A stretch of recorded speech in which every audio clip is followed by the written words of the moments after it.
કેન્દ્ર સરકારની gold monetisation સ્કીમનો મોટી સંખ્યામાં લોકો લાભ લઈ રહ્યા છે, ત્યારે અંબાજી મંદિર દેવસ્થાન ટ્રસ્ટ દ્વારા પણ આ સ્કીમનો લાભ લેવામાં આવ્યો છે. કોઈપણ વ્યક્તિ કે સંસ્થા ગોલ્ડ મોનેટાઇઝેશન સ્કીમ હેઠળ પોતાનું મૂકી શકે છે સોનું, જેમાં જે તે વ્યક્તિ કે સંસ્થા સોના ઉપર વ્યાજ આપવામાં આવે છે. આ યોજનાનો લાભ અંબાજી મંદિર દેવસ્થાન ટ્રસ્ટ ભરપૂર રીતે લઈ રહ્યું છે. અંબાજી મંદિર ટ્રસ્ટે બેંક ઓફ બરોડામાં 175 કિલો સોનું ગોલ્ડ મોનેટાઇઝેશન સ્કીમમાં મૂક્યું છે, જેની આજની કિંમત અનુસાર 122 કરોડથી વધુ થાય છે. ઉલ્લેખનીય છે કે અંબાજી મંદિરમાં 1960થી વિવિધ માઈ ભક્તોએ દાનમાં આપેલું સોનું એકત્રિત કરાયું હતું, જેને ઓગાળી તેની લગડી બનાવી જમા કરાવવામાં આવે છે, જેમાં આ યોજના હેઠળ સોના પર વ્યાજ મળે છે, જે રકમ મંદિર ટ્રસ્ટ અંબાજી દર્શને આવતા શ્રદ્ધાળુઓની સુખ સુવિધા માટે ખર્ચ કરે છે.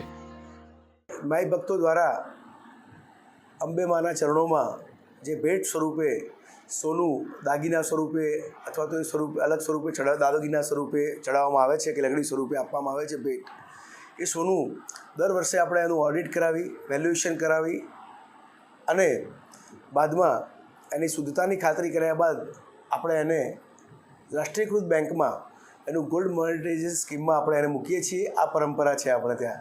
હમણાં 22-23માં આવેલું 4.5 કિલો જે સોનું છે એની વેલ્યુએશનને બધું પ્રક્રિયા પતાવી અને આપણે લાસ્ટ વીકમાં તો 2-3 દિવસ પહેલાં આપણે એને રાષ્ટ્રીયકૃત બેંકમાં બેંક ઓફ બરોડામાં આપણે એને GMS ગોલ્ડ મોનેટાઇઝેશન સ્કીમમાં આપણે એને મૂકેલ છે.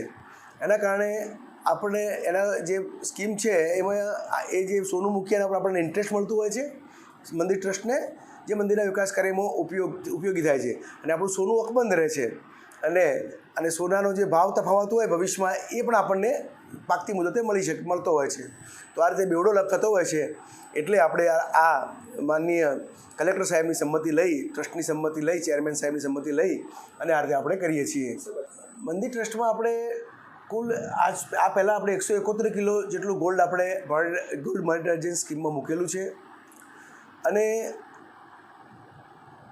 આ બીજું 4 કિલો એટલે 175 કિલો આસપાસ સોનું આપણું અત્યારે બેંકમાં રાષ્ટ્રીયકૃત બેંકમાં આ સ્કીમમાં પડેલું છે. એનું વ્યાજ આપણને દર વર્ષે મળે છે અને જેમ સમય થાય આપણે રિન્યૂ કરીએ છીએ.